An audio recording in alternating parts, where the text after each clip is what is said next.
안녕하세요. 워런 버핏처럼 매일 신문을 박전무와 함께 읽으면서 투자의 고수가 됩시다. 워맨 신박 오늘 9월 29일 월요일 순서 시작하도록 하겠습니다. 주말 잘 보내셨습니까? 네, 저도 간만에 어제는 10시쯤 자서 오늘 아침까지 완전히 푹 잤습니다. 하도 좀 피곤해 보인다는 피드백이 많으셔가지고요. 실제로 피곤하기도 했습니다. 지난주에 새벽 2시 이후에 잔 날이 3번이나 되기 때문에 투자일기 찍었던 금요일 밤에도 금요일 일정을 다 소화하고 여의도까지 다시 따릉이 타고 와서 보니까 투자일기를 찍지 않아 가지고 새벽 1시 반까지 투자일기 찍고 들어갔으니까 지난주에는 정말 새벽 2시 이후 잔 시간이 4번 되네요. 4번. 그래서 푹 잤습니다. 자, 댓글 좀 먼저 읽겠습니다. 웜의 소통. 특별한 종교는 없지만 이 시기를 잘 지내가기를 기도합니다. 하셨습니다. 지난번에 회사 두 분이 퇴직연금으로 미국채 30년물 ETF에 물려 있었는데 여기서 어떻게 해야 하는지 대신 여쭤봤는데 저는 뭐라고 얘기했는지 기억이 잘 안 나는데요. 아무튼 예측하신 대로 FOMC 금리 인하까지 플러스 한 8% 정도까지 단기 반등할 거라 하셨는데 정확히 그렇게 올라서 동료들이 매도하여 손실을 회복하였다고 하여 대신 감사드리고 그 뒤로 다시 마이너스로 되는 것을 보고 놀랐습니다. 맞추기 힘든 채권 흐름을 정확히 예측하셔서 정말 놀랍고 감탄하였습니다. 하셨는데 네, 제 기분 좋으라고 우리 광 부장님이 또 이런 말씀해 주셨던 것 같습니다. 그 논리가 그렇잖아요. FOMC나 이런 금리 인하 전에 채권 시장도 마찬가지로 선반영할 거라는 거죠. 선반영을 하면서 그 30년물 ETF도 미리 선반영하면서 금리가 떨어지면 채권 가격이 오르는 거니까 그죠. 어느 정도 손실이 축소될 거로 예상을 했고요. 오히려 뉴스에 팔아라는 말처럼 FOMC 회의가 해서 금리 인하가 단행되고 나면 오히려 다시 반등 들어가는 모습이 될 겁니다. 뭐 그렇게 말씀드렸던 것 같은데 자 그리고 저희도 고객분 중에 아예 ETF가 아니라 채권 미국 국채 장기채를 들고 계신 분이 계셔가지고 일부는 지난번에 1,400원 넘었을 때 일부 한 30% 팔았고 그 다음에 일부는 채권을 팔기만 팔고 달러로 들고 있거든요.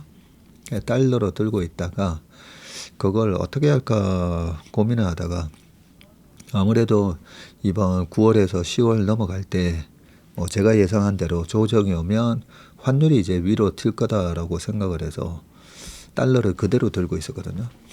달러를 그대로 지금도 들고 있는데 뭐 큰 시장의 위기 상황이 나오지는 않았습니다. 나오지는 않았는데 원달러 환율이 1,410원까지 올랐고 그죠?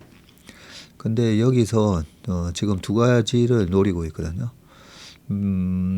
달러를 가지고 있다가 그 장기 채권을 미 장기 채권을 사신 분이 손실이 마이너스 한 11%까지 가셨던 이유가 환율은 1,460 얼마에서 이 장기채를 샀는데 금리는 떨어지지도 않고 오히려 올랐죠.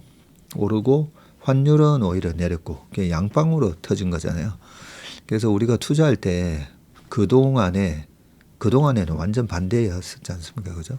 반대였기 때문에 그동안에 1년, 2년 동안에 어떻게 됐으니까 나도 저거 사야 되지 않냐. 그렇게 쫓아가면 항상 거의 뭐 필패가 되는데 최근에 이제 반대 현상을 보였기 때문에 저는 이제 환율이 위로 튀면 그분 채권 미국 장기 채권에 들어가신 분의 손실이 줄게 되니까 그래서 근데 채권을 들고 있기에는 채권 금리가 관세 이슈나 이런 것 때문에 물가 때문에 안 빠지게 되면 최근에 뭐 미국도 2분기 GDP 좋게 나오면서 또 금리가 또 올라가잖아요. 그런 부분을 봤을 때는 채권에 대한 잘못된 배팅보다는 여기서 환율이 최대한 많이 올라왔을 때 그때 원화로 싹 바꿔서 국내 주식으로 투자해서 손실을 많이 하든지, 아니면 두 번째 전략이 미국 국채를 마이너스 한 8% 정도의 손절 매도를 했기 때문에 미국 주식이나 채권이나 미국의 유가증권을 가지고 매매해서 손실난 게 있기 때문에 미국 주식으로 벌어서 이익 난 거랑 퉁칠 수가 있잖아요. 그래서 저희가 지금 만약에 미국 주식이 이번 추석 지나고 나서 미국 주식도 만약에 좀 크게 하락을 하면 미국 주식으로 배팅 들어가서 미국 채권으로 터진 걸 미국 주식으로 복수를 하고 손실을 많이 하고 그렇게 나오는 걸 또 생각 중입니다.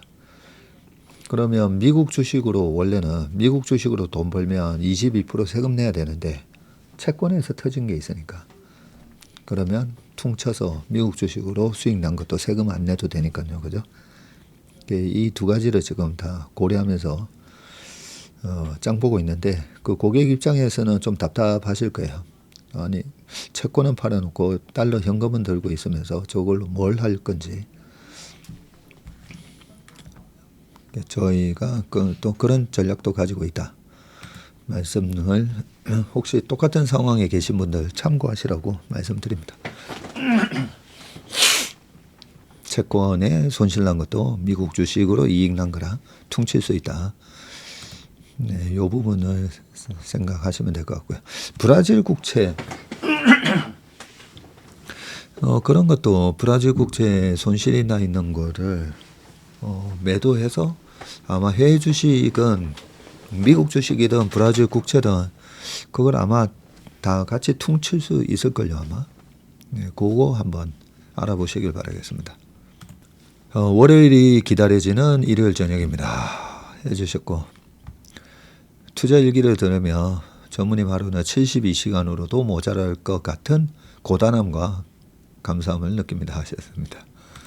네, 그저께 금요일 밤에 돌아와서 투자 일기 찍을 때는 한 20분 넘어갔는데 엄청 졸려가지고요. 겨우 마무리하고 그 투자 일기 전부 다 편집해달라고 얘기를 해야 되나, 그 다음날 아침까지 제가 너무 막 이래 횡설수설한 것 같아가지고 마음이 조금 안 좋긴 했었는데, 자, 두 번, 세 번 듣고 마음에 새겼습니다. 76년생이라 모멘텀 76 맞습니다. 맞으시군요. 76년생이시면 용띠다, 그죠? 용띠. 그리고 모멘텀이라는 아이디는 2020년 전문의 방송을 듣고 만든 것이랍니다. 당시 방송에서 전문의께서 스스로를 모멘텀 사냥꾼이라고 소개하신 내용이 인상 깊었습니다. 네, 제가 보통 우리 펀드 매니저들이 펀더멘탈에 입각한 바텀업 어프로치를 통해서 열심히 PT 린치처럼 뛰어다니면서 좋은 기업을 발굴해서 주식 투자를 합니다. 네, 요게 모범 답안이거든요. 모범 답안인데 우리나라 주식을 제가 보니까 그렇게 발굴해서 장기적인 투자를 하는 게 맞지 않더라고요. 그래서 철저하게 우리나라 주식은 모멘텀 플레이를 해야 된다. 네, 요 얘기를 강조를 많이 드렸었죠. 그래서 저는 살아남았고, 우리 업계 장모 회장님이나 또 워런 버핏조차도 저는 말씀은 장기적으로 길게 보고 투자해야 된다.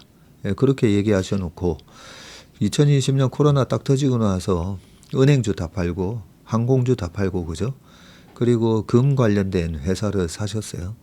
사셨다가 보니까 3개월 정도 지나고 보니까 이게 2008년과 같은 금융 위기 상황처럼 되지는 않겠다라고 확신이 드시니까 다시 뭐 뱅크 오브 아메리카도 사셨고 애플 주식도 사셨고, 그리고 금강 관련된 그때 골드라는 주식 다 팔아버리죠. 다시 금강회사 다 팔고 나중에 일본 상사 사시고, 그래서 그 워런 버핏도 보면 굉장히 플렉서블하게 모멘텀 플레이를 하신다라고 저는 생각합니다. 네, 세계적인 투자자분들은 제 주변에 그 장모 회장님도 그렇고 다 저는 모멘텀 플레이하다. 근데 모멘텀 플레이를 잘 하려면요, 기업에 내가 어떤 모멘텀이 생겼을 때 어떤 주식을 투자하고 어떤 산업에 투자해야 되는지 그 부분을 이제 훤히 꿰뚫고 계시다는 거죠.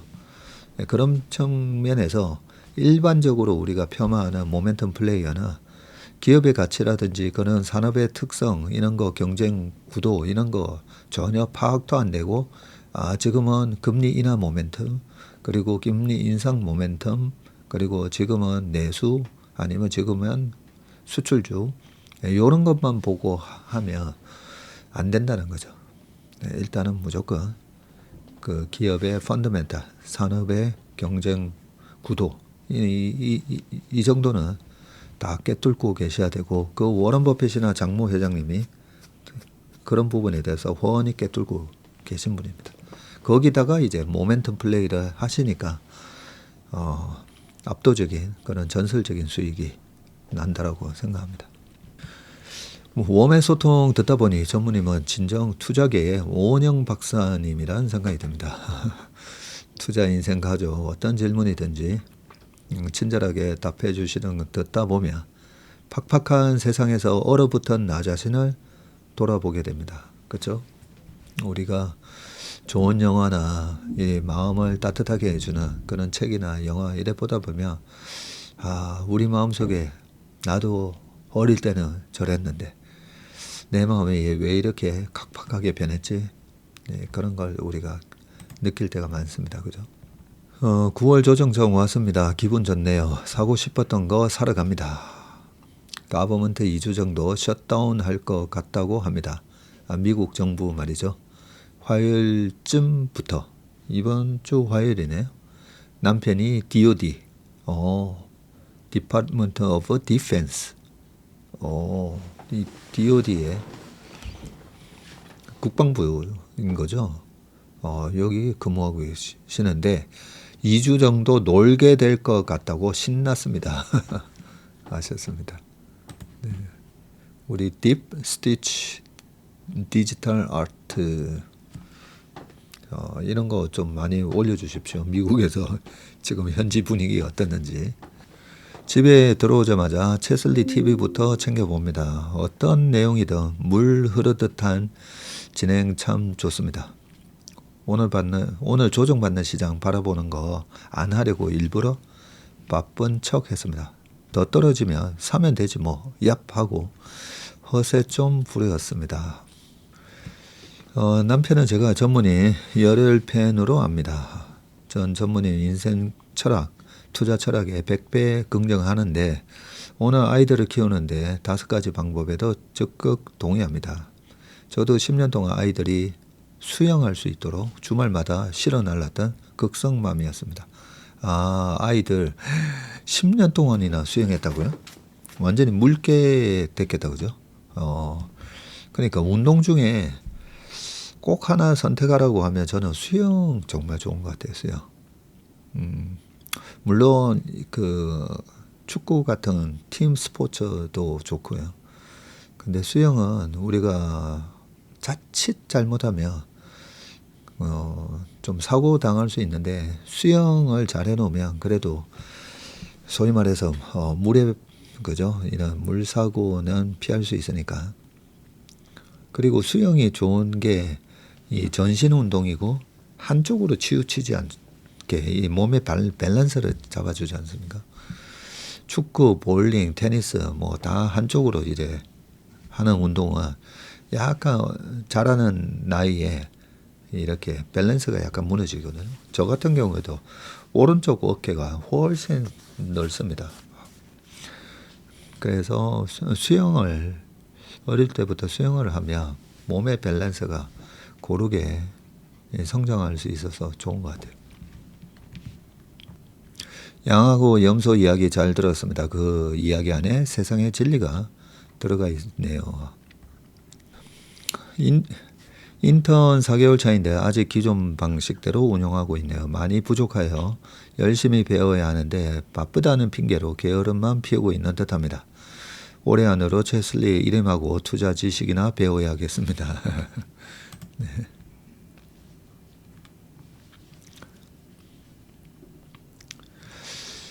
오늘도 일찍 나가신다고 하시면서 결국 1시간을 넘기셨네요. 그나마 제가 우리 편집하는 김여행 대리한테 좀 요 3초 넘어가는 뜸들이는 시간이 있으면 최대한 좀 촘촘하게 잘라달라. 시간 줄이려고요. 예, 그래서 딱 거의 1시간 맞춘 겁니다.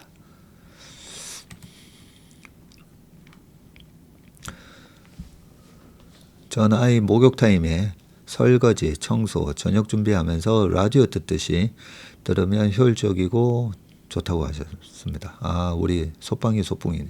네. 양질의 수면이 뇌 신경 노폐물 청소에 좋아요. 토요일 오후 내내 족구할 생각에 설레이는 금요일입니다. 구청장배 우승 이후 팀 공격수들이 앞다투어 수비수로 내려가려고 하니 스포츠도 주식시장도 미인을 좋아하나 봅니다. 구청장배니까 해운대 사시니까 해운대 구청장배 우승하셨군요. 축하드립니다.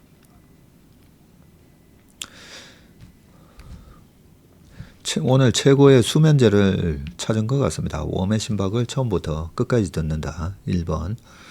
두 번째 웜의 심박을 1.5배속으로 30초 정도 듣다가 1배속으로 들으면 여러분들은 꿀잠 미래로 타임머신 타셨습니다. 좋은 내용들 항상 감사합니다. 그렇게 1.5배 들으시다가 그냥 평소대로 1배속 들으면 바로 이제 꿀잠 주무신단 말씀이시죠? 네. 제가 원래 위내시경 한 번도 안 하다가 4년 전에 위내시경을 처음 해봤었어요. 처음 하면서 그 위내시경 할 때 수면 마취 하지 않습니까? 그죠? 그래서 딱 누웠어요. 눕고 나서 그 뭐 여기다가 주사바늘 같은 거 끼우고 그러면서 간호사분이 자 이제 약물 들어갑니다 이러는 거예요. 그래서 제가 그래 과연 이 약물 정도로 과연 나를 잠재울 수 있는지 한번 보자. 정신이 말똥말똥 했었으니까요. 제가 그래 약물 들어갑니다 하길래 그래 내가 언제 잠드는가 한번 보자.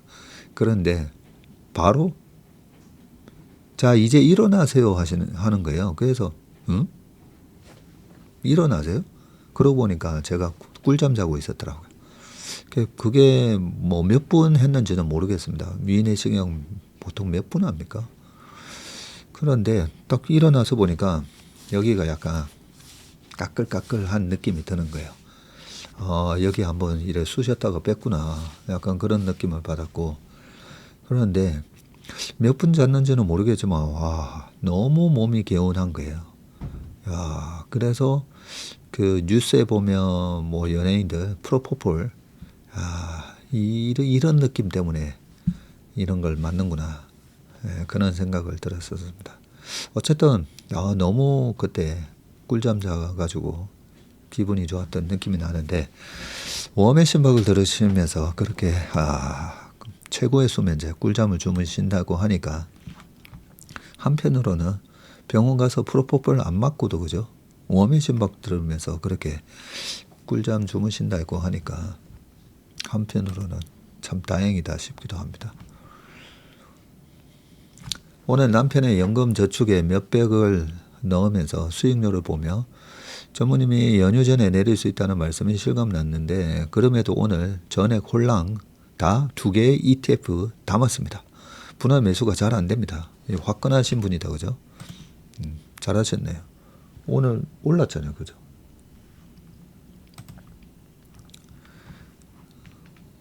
근데 저희는 지난주 금요일 날 조정이 오길래 종가 전에 한 2시 50분부터인가 한 10%만 좀 채워보자 해서 조금 약간 이렇게 현금 비중이 많은 고객 계좌에 조금 채웠던 기억이 납니다.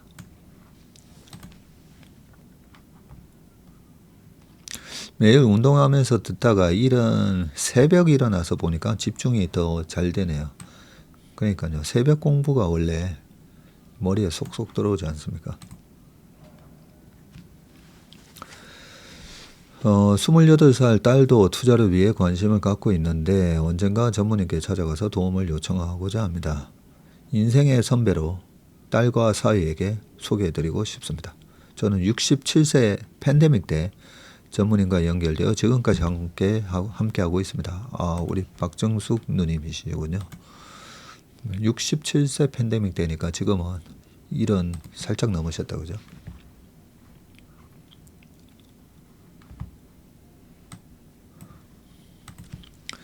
전 요즘 편안함의 습격이라는 책을 읽고 있는데 꽤 재밌습니다. 저널리스트가 야생 전문가들과 함께 알래스카에서 한 달간 체류하는 이야기가 메인인데 야생의 자연이 인간의 창작성을 일깨우고 진정한 자유함을 준다는 겁니다. 다가오는 추석 연휴 동안 가족들과 함께 자연 속에서 진정한 자유를 맛보시게 하셨습니다.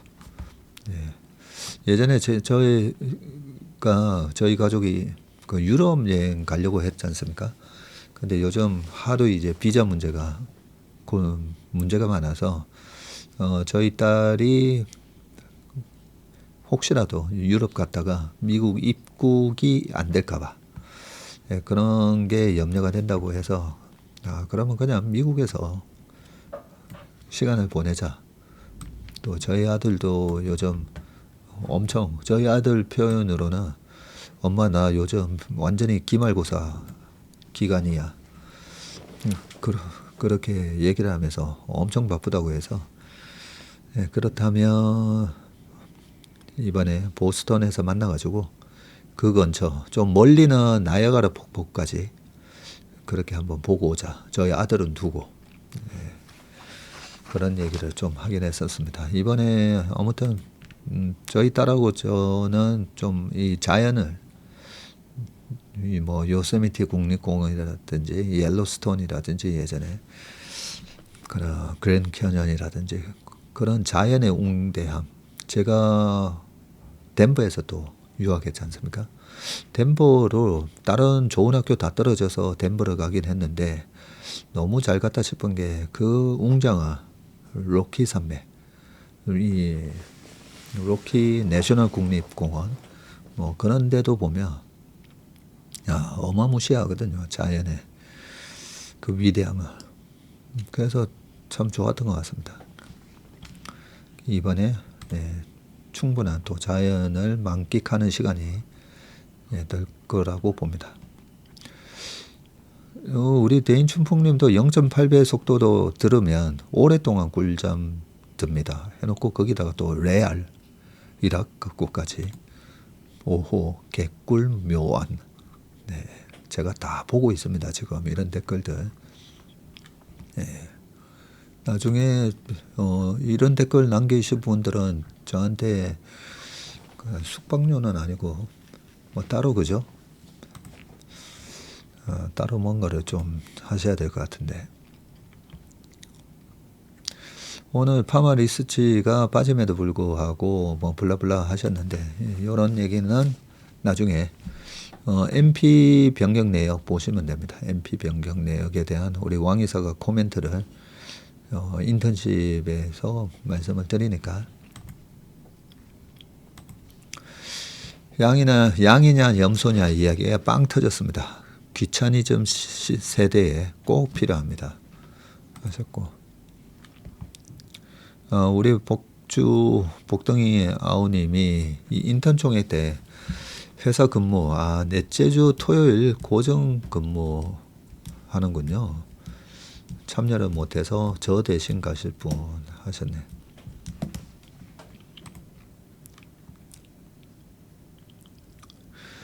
일등 매니저 따라하기도 하고 싶은데 드디어 인턴 가입하셨다고 우리 가을바람님이 하셨고 언제가 좋을까요? 20년 주식한 저랑 같이 사는 분이 강력히 추천한답니다. 같이 사는 분이 남편분이다, 그죠? 네. 1등 매니저 어떻게 보면 이제 추석 지나고 나서 10월 말부터 11월 말까지, 네, 그때 11월 말로 딱 끊지 않고 한 1, 2주 연장해 드릴 수도 있어요. 연장. 네. 그거는 제가 11월 상황을 보고 워스한테 요청을 할 수도 있는데요. 한 1주, 2주만 좀 연장하자. 제가 그렇게 할 수도 있는데, 네, 지금 가입하셔도 됩니다. 지금. 그동안은 시장이 그동안 소외주 위주로 올랐지 않습니까? 그죠? 이번에 전자의 상승이 어느 정도 마무리되고 나면 또 약간의 종목장으로 바뀌거든요. 테마장으로. 그게 11월, 12월이라고 저는 생각하기 때문에 어떻게 포트폴리오를 바꾸는지 보시려면 지금 1등 매니저 따라 하셔도 될 거다 생각합니다. 오늘부터 남편과 아들이 계약 첫째 날 아들 왈 엄마 나 오늘 지진 난 줄 알았어요 해서 빵 터졌어요. 네, 포트폴리오를 막 이렇게 리밸런싱 하는 걸 보고 지진 나는 줄 알았다. 왜냐면 전화기에서 그죠? 저희가 1임 계약을 하시면 고객분이 본인 명의로 계좌를 개설하고, 일반적으로 펀드는 내가 펀드를 가입해 놓고 그 펀드에서 어떤 주식을 사고 파는지 알 수가 없는데, 저희가 하는 1임 계약은 고객분이 만들어 놓으신 본인 명의의 계좌에서 저희가 사고 팔고만 매수 매도만 열심히 해서 나중에 거기에 수익금이 발생하면 수익의 20% 뭐 이런 식으로 성과보수만, 저희는 운용보수가 또 아예 없죠. 돈을 못 벌었는데도 운용보수 연 1%, 1.5%로 아니면 월 뭐 0. 몇 %로 따박따박 떼가는 거, 저는 그게 옳지 않다고 생각해서 저희는 운용보수는 없이 그냥 수익금의 20%뭐 이런 식으로 하다 보니까 그 실제 매매가 일어날 때 알람 설정을 해 놓으시면 전화기에서 계속 징징징징 아마 소리가 나죠. 네, 매매될 때마다 이렇게 팝업 뜨고, 아마 그래서 오늘 지진 난 줄 알았어요. 매도 매수가 46건이었다고. 네, 종목이 그동안에 이제 반려주식 많으신 분들 있잖아요. 막 보면 주식 뭐 한 70개 가지고 계신 분들도 계십니다. 반려주식들 막. 네. 그런 반려주식들 팔고 또 사야 될 거 사고 이러다 보면 매매가 좀 많이 일어나는 경우도 있습니다. 자, 어스의 모닝브리프 워맨심바 그대로 올려주시면 안 될까요? 광고 없이 그리고 백그라운드 재생으로 들을 수 있다면 보람이 더 커질 듯 합니다. 특별히 추가 비용 크지 않을 거라 생각해서 제안해 봅니다. 그러긴 하네요.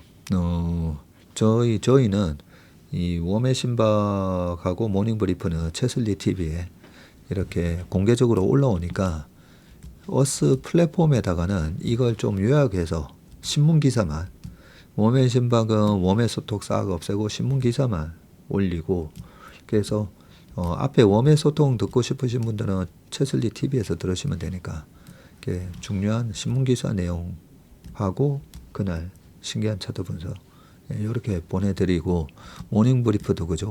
굿모닝 채슬리 해가지고 모닝 브리프 내용을 요약해서 올렸는데, 요즘 보면 광고가 많아졌다. 그 광고는 저희가 광고 올리는 거 아닙니다. 유튜브에서 자기네들이 광고를 띄우는 거거든요. 저희의 의지하고 아무 상관없이 광고가 그렇게 뜨기 때문에 중간에 저 같은 경우에도 프리미엄으로 되어 있다 보니까 중간에 언제 뭐 광고가 뜨는지도 사실 잘 모르거든요. 근데 아침에 가끔씩 광고가 많이 뜬다. 그러니까 이제 모닝 브리프를 집중해서 들으시다가 갑자기 이제 광고가 뜨니까 아마 예, 그런 부분이 이제 좀 짜증나신 분들도 계시는데, 저기다가 어스에다가 올리면 일단 광고를 안 듣고 볼 수가 있으니까 그게 좋은 점이 있네요. 근데 모닝브리프는 아무래도 실시간으로 좀 들으시는 분들이 많다 보니까 모닝브리프를 그걸 그대로 올리는 게 나은지, 웜의 신박도 그대로 올리려면 제가 좀 말을 좀 줄여야 될 것 같은데, 한번 그 부분은 의논을 해보겠습니다. 네, 광고 없이 볼 수 있다는 장점이 있긴 하네요. 네. 조정이 왔는데 랩 가입은 언제 하면 좋을까요? 하셨는데 추석 기간에 그렇게 시장이 폭등해 있을까? 다 추석 끝나고 났더니 와, 추석 전보다 뭐 시장이 뭐 한 5% 급등해서 오를까? 그러지는 않을 거기 때문에 아니면 랩 가입을 하셔도 저희가 주식을 다 안 사잖아요. 다 안 사니까 사실은 언제든지 그 고민하시는 것보다는 그냥 좀 일을, 나는 뭔가 계획을 세워서 빨리빨리 하시는 분들은 그냥 하시면 될 것 같고요. 좀 마음을 졸이시는 분들은 그냥 추석 지나고 나서 하셔도 될 것 같습니다. 외국 사는데 한국 주식 계좌 만들려면 어떻게 하는 게 가장 좋을까요? 몇 년 전에 시도했다가 포기했어요. 한국 전화번호가 없어요. 네, 지금 저희 1임 고객분들 중에 해외에 거주하시는 분들이 꽤 많습니다. 꽤 많으신데, 일단 증권사 계좌를 해외 거주하시는 분들이 그 비대면으로 계좌 개설이 안 되더라고요. 해외에 계시면. 제가 알기로는 그렇게 알고 있습니다. 그래서 한국에서 특히나 이제 한국 전화번호가 없으면 뭐 인증 번호를 발송하고 그 인증 번호를 받고 뭐 입력하고, 네, 그런 게 또 안 되다 보니까, 그래서 한국 전화번호가 없고 해외만 계속 거주하고 계시면 한국 주식 계좌 개설이 좀 어렵다고 저도 알고 있습니다. 조정이 왔네. 이런 조정에서는 조방원과 반바지 중 뭘 사야 할 거야 하니까 바로 밑에 아주 명쾌하게 이럴 땐 둘 다 사세요 라고 라이온 님이 올려놓으셨습니다. 네, 웜의 소통 여기까지 하겠습니다. 자, 첫 번째 기사 보겠습니다. 중동 천일 야화, 팽창주의로 치닫는 이스라엘, 땅을 주고 평화를 얻는 지혜를. 자, 이스라엘 얘기인 것 같은데요. 자, 26일 미국 뉴욕에서 진행된 80주년 기념 유엔 총회에서 벤야민 네타냐후 이스라엘 총리가 연단에 오르자 각국 대표단이 대거 퇴장하고 있는 모습이군요. 자, 이 퇴장하는 분들의 마음도 충분히 이해가 갑니다. 이스라엘은 땅의 서사가 강하다. 2000년 이산 디아스포라의 시절을 보내고 극적으로 나라를 세우다 보니 땅에 대한 감정이 극진하다. 자기 땅이 없었기에 반유대주의의 혹독한 박해와 차별의 시련을 겪었던 기억은 약속의 땅에 대한 신념과 애착으로 이어졌고요. 이 애착은 더 큰 그림으로 이어졌는데, 현 이스라엘 영토는 약속의 땅이 완전히 성취된 상태가 아니며 더 넓어져야 한다는 확대 이스라엘론이다. 극단적인 확대론자들은 중동 대부분을 이스라엘 영토로 본다. 초강경 종교 시온주의 관점인데, 구약성서 창세기 15장 18절에 근거하는데, 그날에 여호와께서 아브라함과 더불어 언약을 세워 이르시되 내가 이 땅을 이집트 강에서부터 그 큰 강 유프라테스까지 내 자손에게 주노니. 창세기 15장 18절에 이런 대목이 있군요. 자, 여기에 신명기 11장 24절은 더 확고한데, 너희의 발바닥으로 밟는 곳은 다 너희의 소유가 되리니 너희의 경계는 곧 광야에서부터 레바논까지 유프라테스 강에서부터 서해까지라. 자, 팽창주의의 근거가 되고요. 아브라함의 동선을 따른 영토를 상상하는데 이라크부터 튀르키예 남부, 시리아, 레바논, 이집트, 시나이 반도, 아라비아 북부를 포괄하는 이스라엘이다. 시온주의의 주창자 테오도르 헤르츠는 이집트 국경에서 유프라테스에 이르는 이스라엘의 영토 범위를 일기에 메모하기도 했고요. 후일 메나헴 베긴 총리도 중동 대부분 지역에 이스라엘 영토가 확장될 것이라는 구약성서 예언의 성취를 믿었고 베긴의 절친한 친구였던 미국의 친이스라엘 복음주의자 제리 폴웰 목사의 회고다. 망상에 가까운 허황된 믿음이다. 주권국 영토의 강제 병합은 불법이며 고립을 자초하는 길이다. 유엔은 물론 자유주의 국제 질서의 리더인 미국이 용납하지 않았다. 이스라엘은 이웃 나라 땅을 빼앗아 안전해지지 않았는데 이스라엘 정부도 이 노선을 공식 채택하지는 않았다. 다만 한 번 큰 유혹이 있었는데 1967년 제3차 중동전쟁 때 당시 이스라엘은 아랍과 싸워 시나이 반도와 골란고원, 동예루살렘, 요르단강 서안지구, 가자지구를 점령하는 압승을 거뒀고요.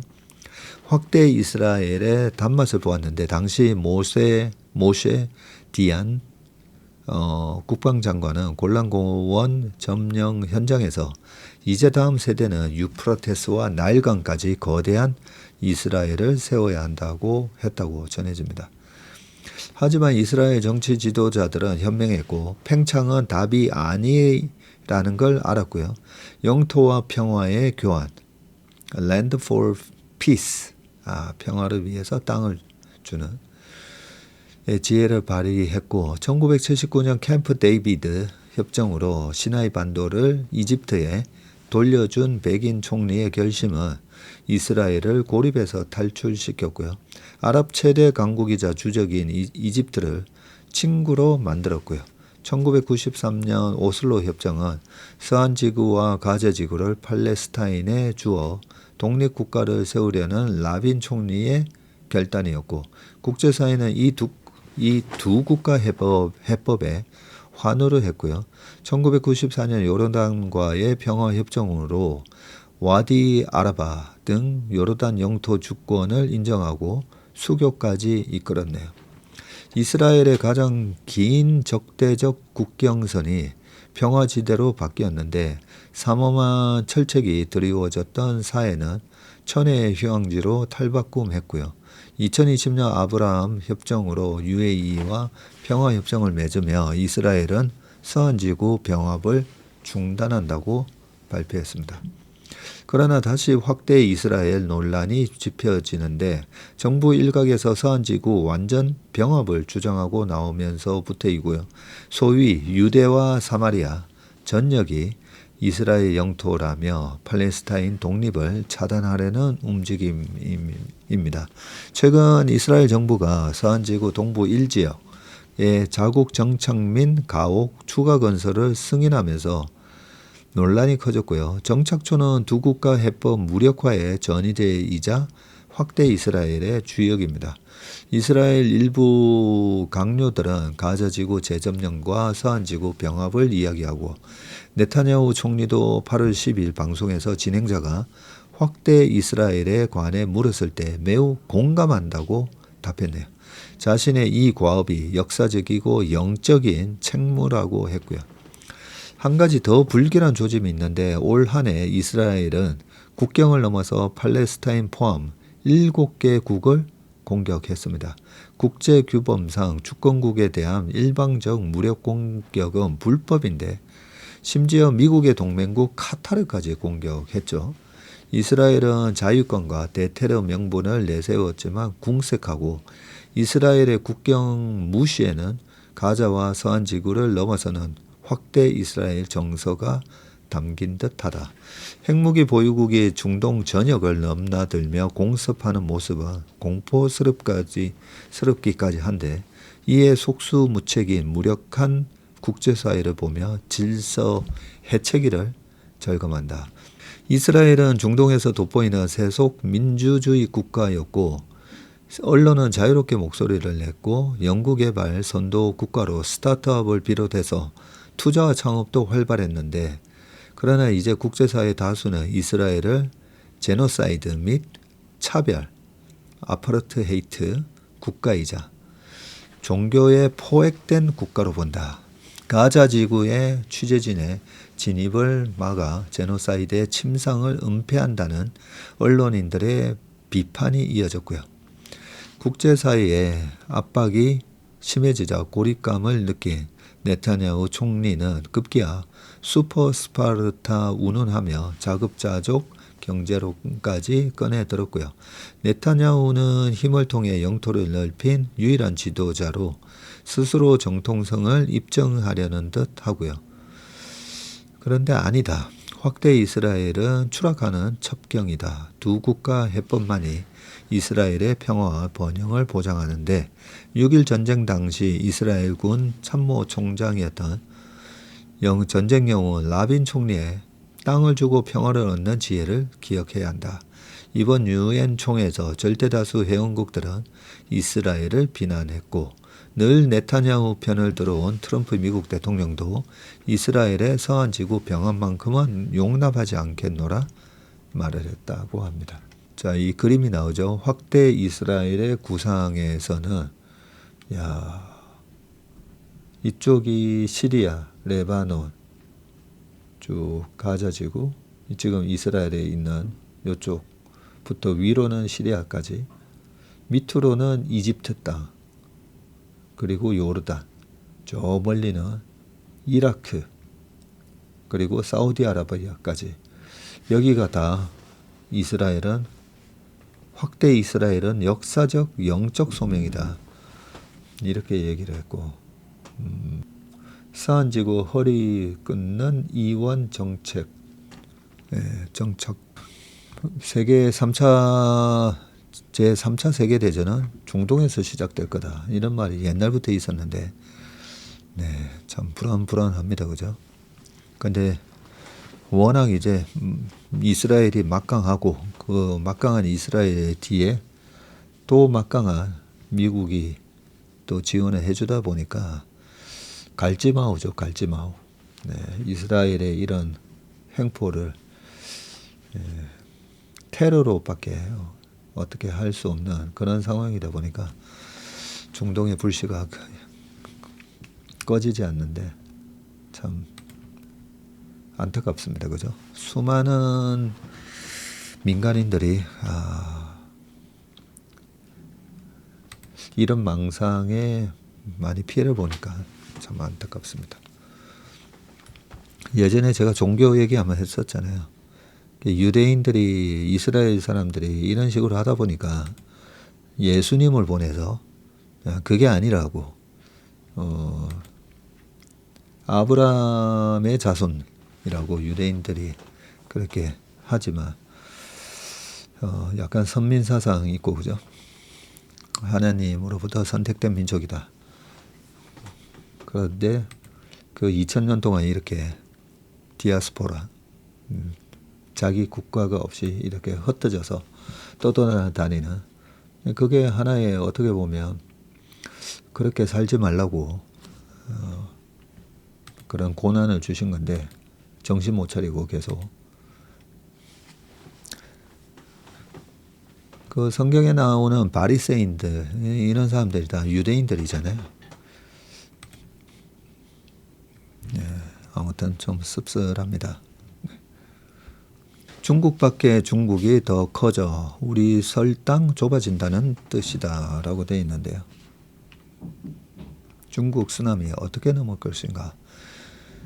자, 이건 어디죠? 22년 8월 항공 촬영한 그리스 피레우스 항에 수천 개의 컨테이너가 쌓여 있고요. 피레우스 항의 대부분은 세계 3위 컨테이너 선사인 중국 코스코 해운이 소유하고 있다고 합니다. 조금 크게 해서 보니까 야, 컨테이너들이 쫙 보이네요. 그리스의 피레우스 항이라고 합니다. 자, 해가 지지 않는 제국은 18세기 대영 제국의 모습인데 지구 전체에 식민지가 있어서 해가 지지 않는다는 뜻이었고요. 21세기 중국 산업이 자본, 자원, 기술로 명실상부한 해가 지지 않는 제국을 만들어가고 있고 중국보다 중국 밖의 중국이 더 무섭다는 말까지 나옵니다. 아프리카와 남미의 광산, 유럽의 항구와 공장을 표시한 지도를 보면 지구 차원의 제국이란 말이 과장이 아니고요. 해저 광케이블과 위성통신망 등 디지털 영토까지 더해지고 이제 중국이 세계의 공장이 아니라 세계가 중국의 공장이 되고 있다. 우리가 설 땅이 점점 좁아지고 있다는 뜻이기도 하다. 중국은 글로벌 물류를 새로 정의하고 있는데요. 그리스 피레우스 항이 대표적인 아시아발 화물들은 수에즈 운하, 지중해를 돌아 네덜란드의 로테르담 항에 도착해서 중동부 유럽으로 배송이 됐고 중국은 피레우스 항을 첨단 스마트 항구로 개조한 뒤에 수에즈 운하를 통과한 화물선을 이곳에 하역시켰고요. 이어 중국 자본으로 건설된 중유럽 국제열차로 헝가리, 오스트리아, 체코 등 유럽 내륙 시장으로 운송을 했습니다. 물류 시간을 일주일 이상 단축시켰고 땅에서는 유라시아 대륙을 관통하는 철의 실크로드 철도가 있고요. 이를 중국 상품을 쏟아내는 통로이자 중앙아시아와 유럽을 차이나 경제권으로 만드는 핏줄로 만들었습니다. 중국의 물류 장악 전략의 출발은 20년 전인데 남중국해에서 인도양을 거쳐서 아프리카와 유럽을 이루는 핵심 해상 길목의 진주 같은 항구들을 확보하고 연결해서 진주 목걸이 전략으로 불렸는데 파키스탄 콰다르 항은 미국 영향력이 미치지 않는 인도양 출구, 미얀마의 차오푸 항은 몰라카 해협을 우회하는 에너지 수송을 맡는 요충이고요. 스리랑카는 막대한 빚을 감당 못해서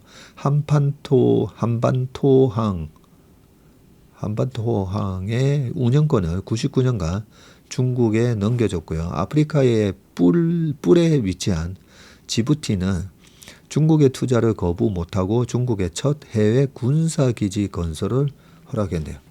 중국 밖의 중국의 힘은 땅과 바다를 넘어서 디지털 실크로드로 이어지고 있고 핵심은 해저광 케이블과 위성통신망인데 지금 전 세계 통신 트래픽의 99% 이상은 해저광 케이블을 통하고 있습니다. 그래요? 서방 국가들이 중국을 해저통신망에서 배제하려 하지만 이미 중국은 아시아, 아프리카, 유럽을 잇는 주요 케이블 프로젝트에 깊숙이 관여하고 있고 중국 업체인 헝퉁이 소유하고 하웨이 자회사가 시공하는 피스 케이블은 파키스탄에서 시작해서 케냐, 지부티 등 동아프리카를 거쳐서 이집트를 통해서 프랑스까지 이어지는 15,000km의 거대 해저 케이블망을 완성했다고 합니다. 1대1로의 핵심 국가를 모두 연결했고요. 남미와 아프리카를 직접 연결하는 첫 해저 케이블인 남대서양 횡단 케이블도 화웨이 자회사가 짓고 중국 수출입은행이 돈을 댔군요. 디지털 포용을 명분으로 개발도상국에 케이블을 설치해주고 그 나라의 데이터 흐름을 중국 통제 아래 두고 있고 통신망은 정보와 데이터의 생명줄입니다. 중국 밖의 중국은 우주로도 뻗어나가고 있는데 궈왕 프로젝트로 불리는 위성통신망 구축인데 13,000여 개의 저궤도 위성으로 지구 전체를 묶는 초고속 통신 네트워크인데 머스크의 스타링크와 한판 승부를 벌일 태세입니다. 위성통신은 오지나 해양, 항공 등 기존 통신망이 닿지 않는 곳까지 연결하는 미래 통신 인프라의 핵심이고요. 중국은 중국판 GPS인 베이더우를 꾸어왕과 함께 정밀 군사 무기와 자율주행 시스템, 나아가 전 세계 군사 민간 정보를 통제할 수 있는 전력으로 진화시킬 것입니다.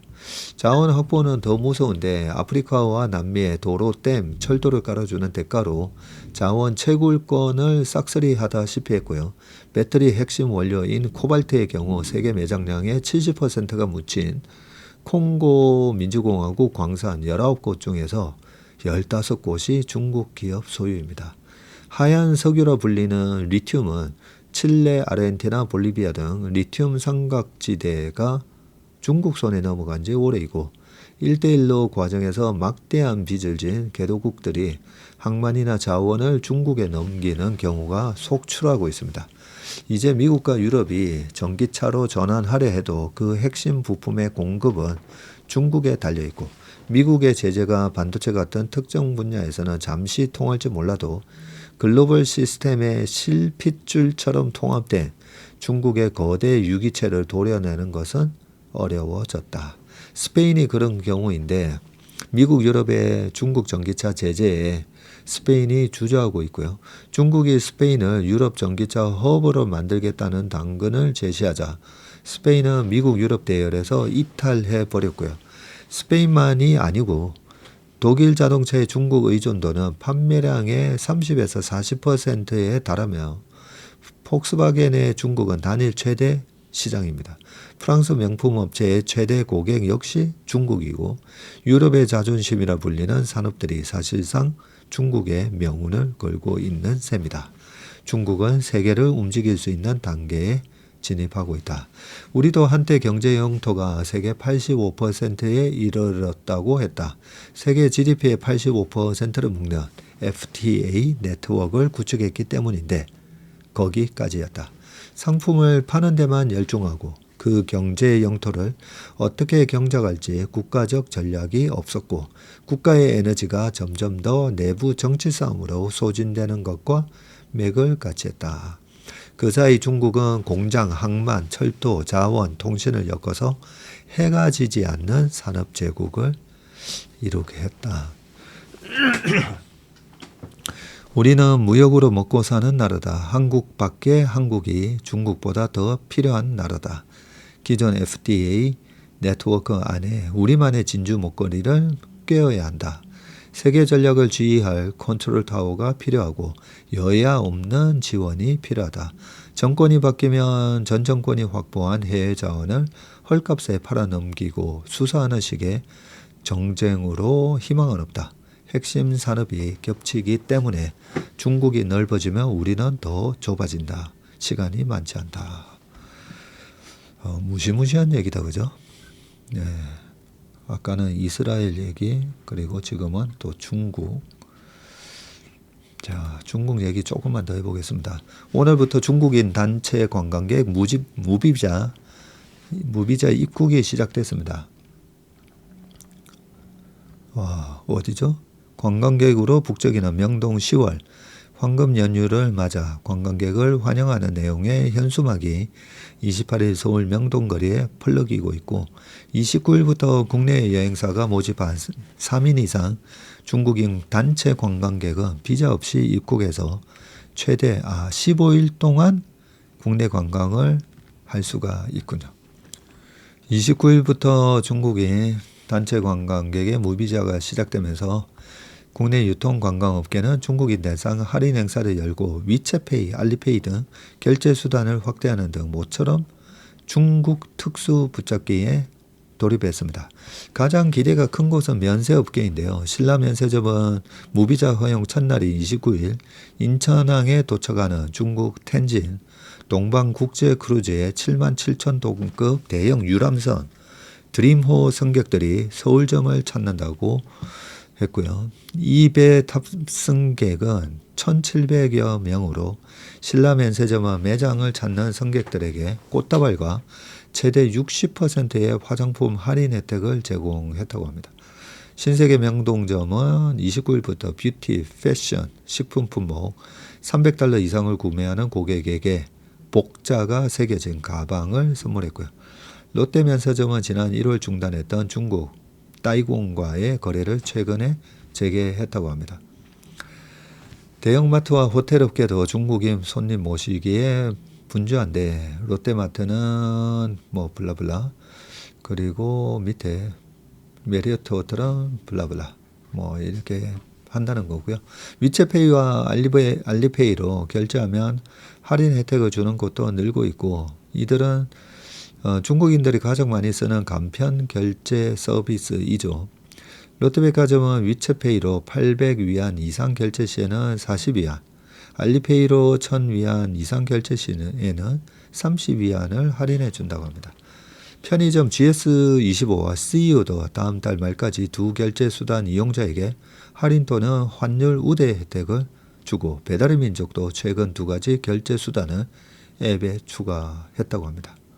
여행사가 모객한 3인 이상 중국인 단체 관광객은 내년 6월 30일까지 비자 없이 10월간 한국 관광을 할 수 있다. 3인 이상 중국 단체 관광객만 무비자 되는 거군요. 혼자 오는 건 안 되나 보네. 아무튼 상권이 좀 살아났으면 좋겠습니다. 제가 이 중국인 무비자도 웬만하면 빨리 해주자 했던 이유가 국내 내수가 너무 안 좋지 않습니까? 그죠? 식당 보면 저녁에 요즘 옛날에 유명했던 식당들 저녁에 가면 항상 그냥 자리 있지 않습니까? 옛날에는 오히려 저녁 예약이 어려웠었잖아요.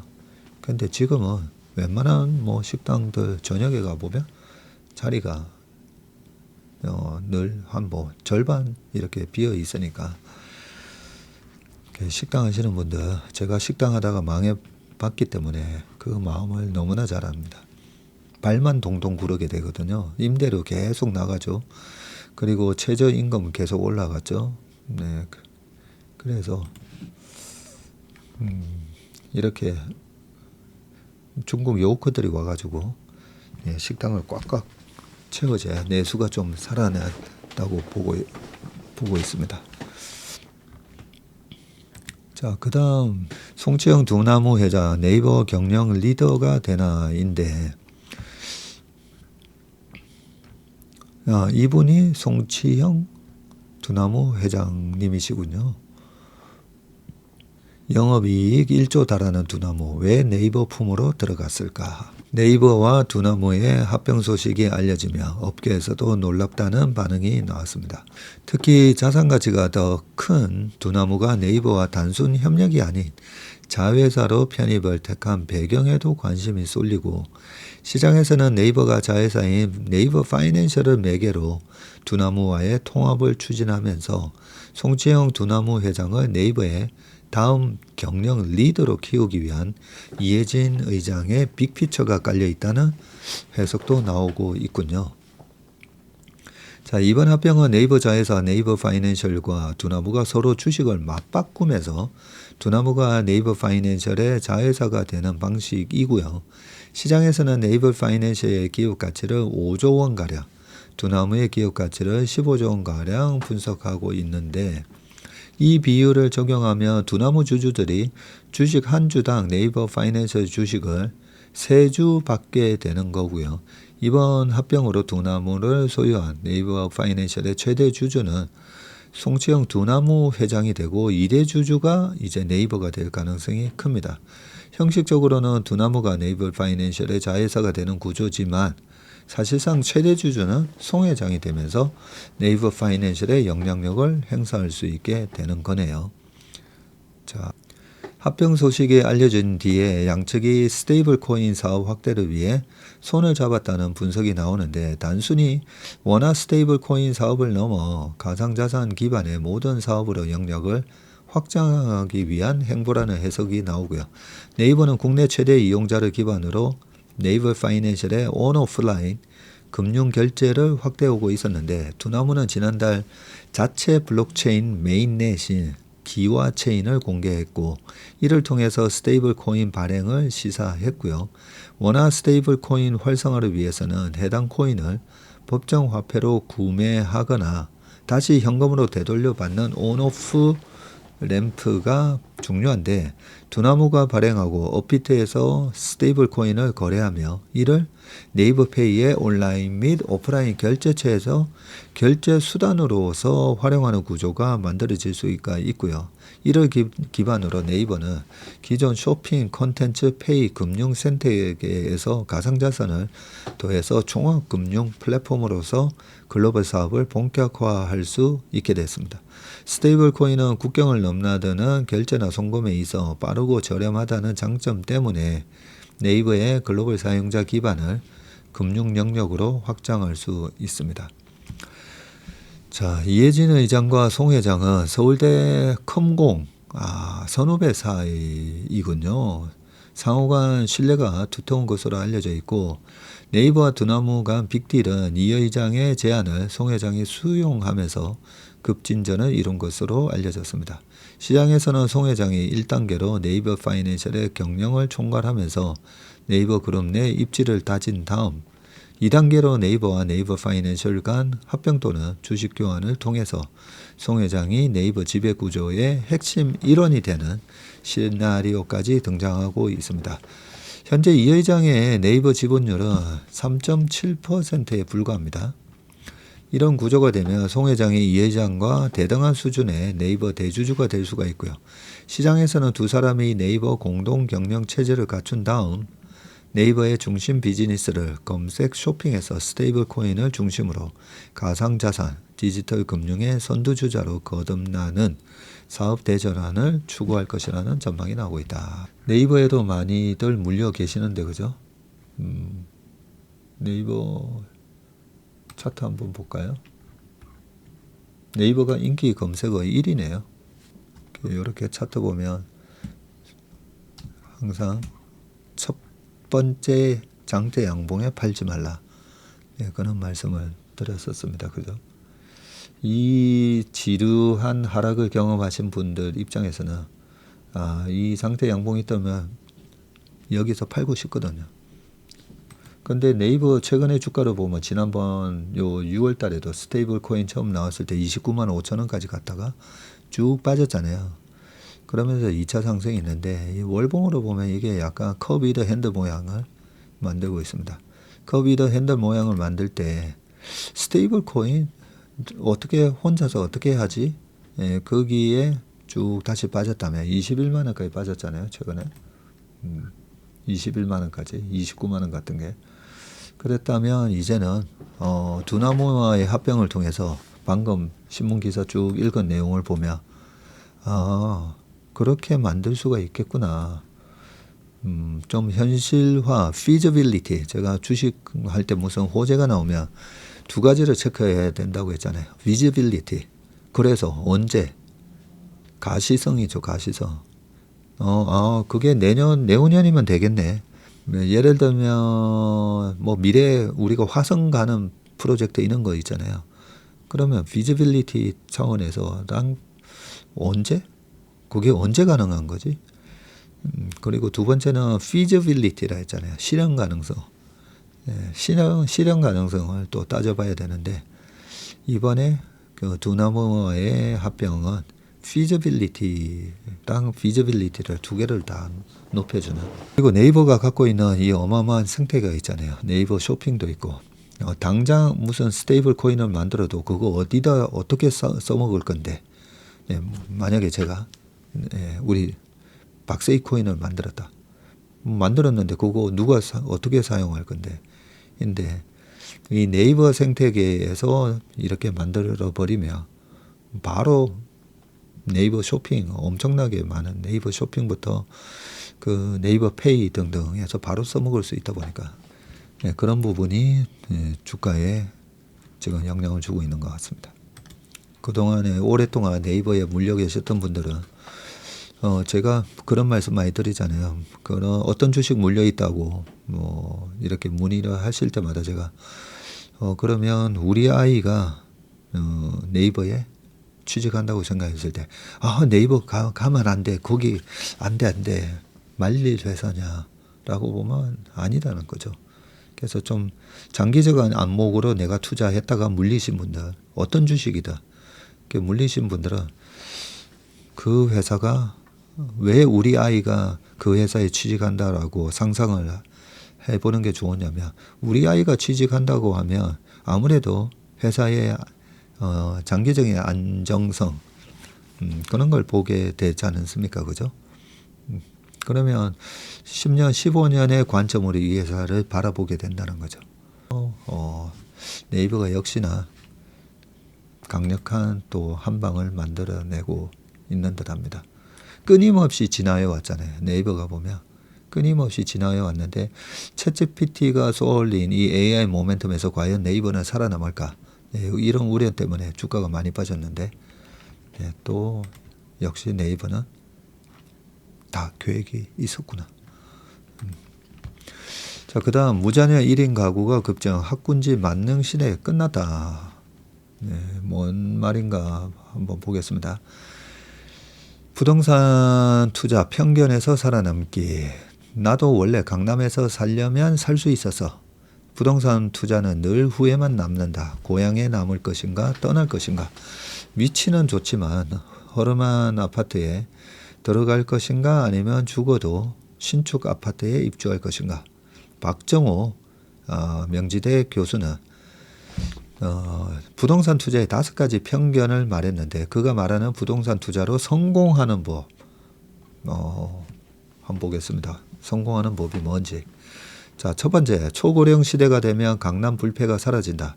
강남 사람들이 노후에 가장 살고 싶어하는 곳은 분당 같은 교외 일가. 박 교수는 초고령 시대가 될수록 강남 불패는 심해진다. 강남에서 아이들 키우고 반평생을 살아오신 분들이 노후 자금을 마련하기 위해 양주나 파주 등으로 이주하는 걸 선호할까요? 그렇지 않죠. 계속 거주하는 걸 선호할 가능성이 많습니다. 애들도 다 분가해 노후에 부부만 사는 경우가 있을 거잖아요. 평형대를 줄이고 일부 자금을 현금화한 후에 은행에 예치해서 거기서 생기는 이자 소득이나 배당 소득을 받는 것이죠.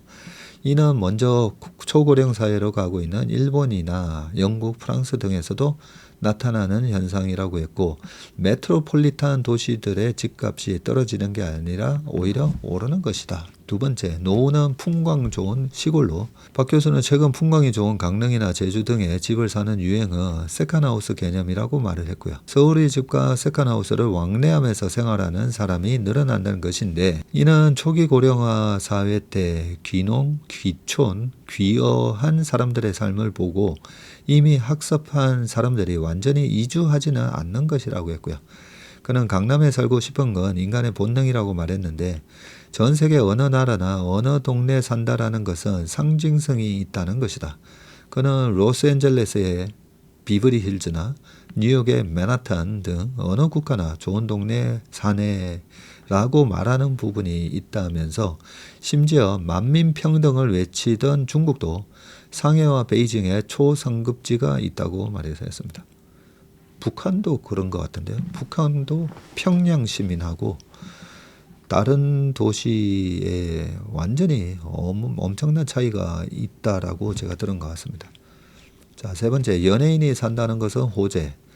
박 교수는 연예인이 사는 아파트를 함부로 구입하는 것도 위험하다고 했는데, 연예인이라는 업의 특수성 때문에 전문 투자자들이 옆에 붙어 있다는 거고요. 연예인 누가 부동산으로 얼마를 벌었다 하더라도 컨설팅 결과일 수 있다고 했고요. 그는 연예인이 산다는 아파트는 가장 큰 호재가 될 수도 악재가 될 수도 있다면서, 미분양이 우려되거나 사람들이 선호하지 않는 지역에 연예인 마케팅을 하는 매물이 꽤 있기 때문이라고 말했습니다.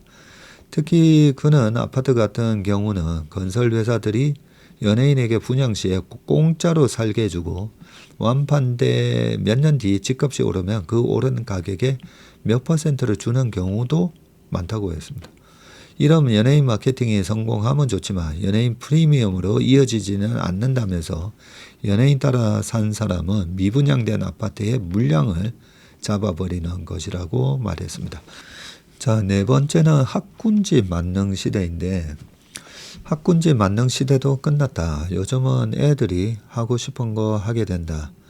면서 예전처럼 자녀 교육에 신경 쓰지 않거나 자녀가 없는 부부, 1인 가구도 늘었기 때문이다. 그는 제2의 강남이 탄생하는 건 불가능할 것이라고 말을 했고요.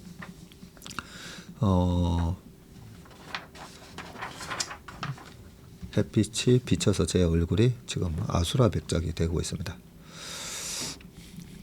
저 멀리 정경련 회장의 회관에 햇빛이 비치고 그게 블라인드 사이로 제 얼굴을. 그는 제2의 강남이 탄생하는 건 불가능할 것이라고 말했고요. 예전 권위주의적인 정부 시절이나 가능했는데 지금은 주민들 동의도 다 받아야 하고 다 보상도 해줘야 하고 다양한 공청회와 사회적 의견을 다 수렴해야 하기 때문에 불가능하다. 그는 사람들이 어떤 지역에 살고 싶은지 상업적으로 발달하게 될 지역인지 알고 싶다며 2호선을 주목하라고 말했군요. 2호선. 노후를 대비해서 구입할 만한 부동산 지역으로는 강동, 청량리 등을 지목했다고 합니다. 강동이 2호선인가요? 근데 특히 청량리는 강남으로의 출퇴근이나 종로권으로 넘어오는 것이 나쁘지 않은 것도 강점이다. 이 박정호 교수는 정말 이 자팍다식하게 정말 많이 아는 것 같아요. 자, 부동산에도 이렇게 일가견이 있었군요.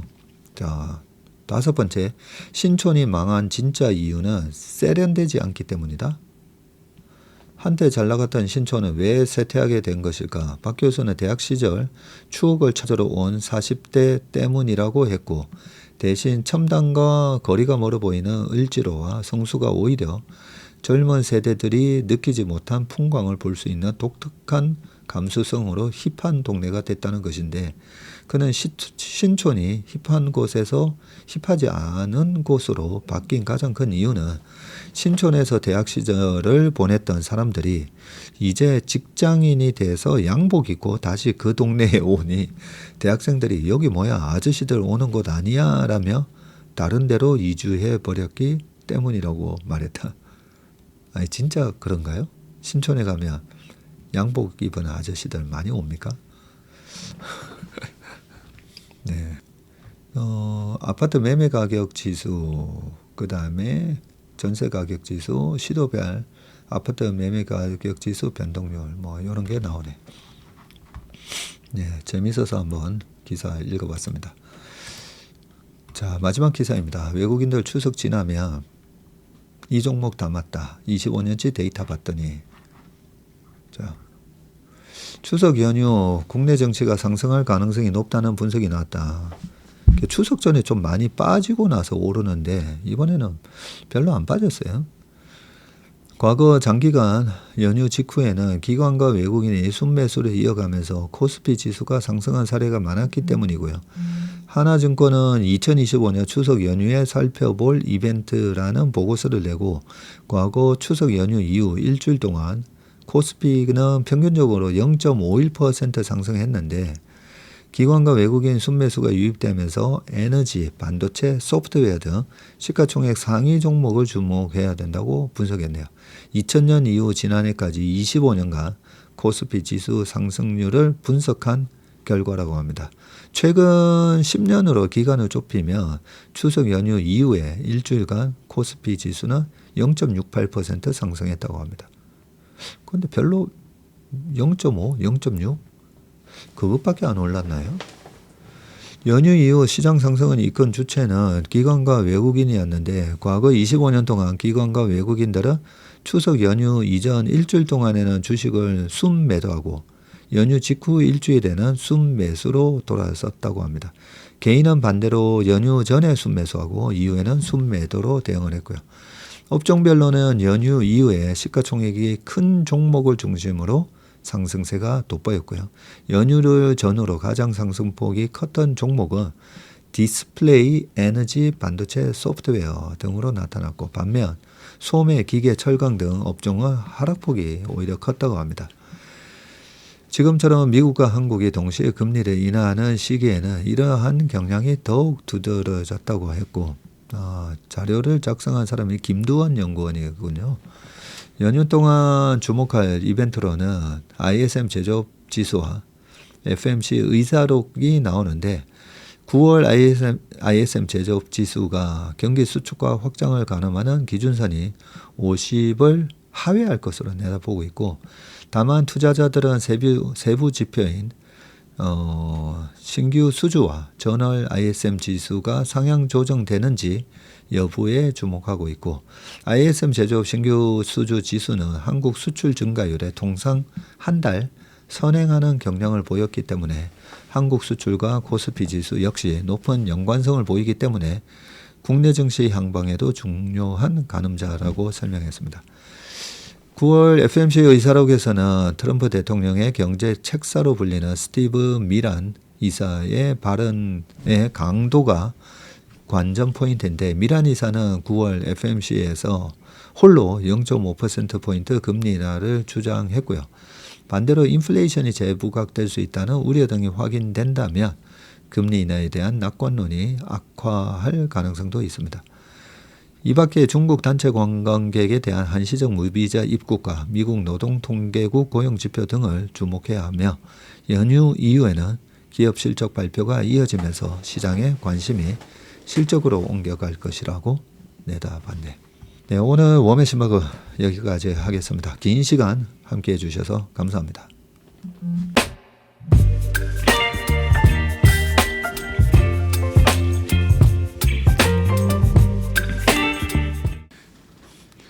안녕하세요. 채슬리 투자자문의 박세익입니다.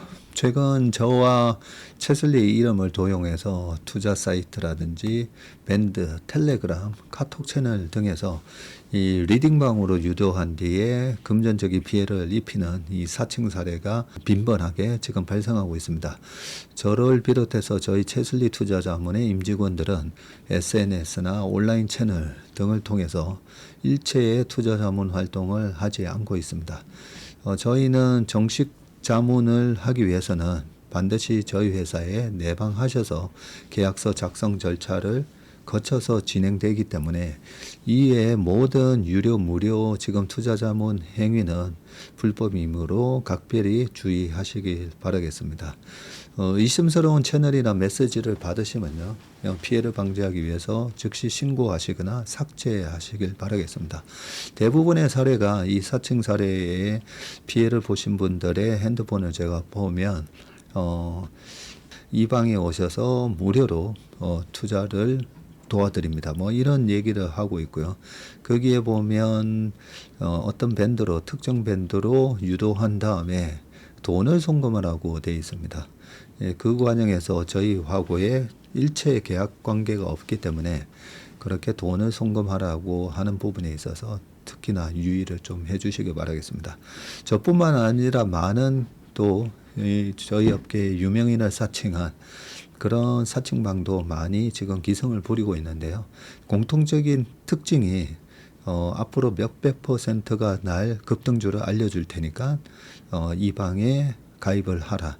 그러고 난 다음에 금전적인 부분을 갖다가 송금을 요청하는 그런 형태의 수법을 쓰고 있기 때문에 그렇게 무료로 주식을 알려드립니다. 이런 문자를 받으시면 바로바로 삭제를 하시길 바라겠습니다. 저희 채슬리와 채슬리 임직원들을 많이 사랑해 주시는 저희 채슬리의 고객분들, 그리고 저희 채슬리의 이 구독자분들이 이런 사칭 피해가 일체 발생하지 않기를 바랍니다. 그러면 여러분들의 가정과 일터에서 항상 평화와 행복이 가득하시길 기원합니다. 감사합니다.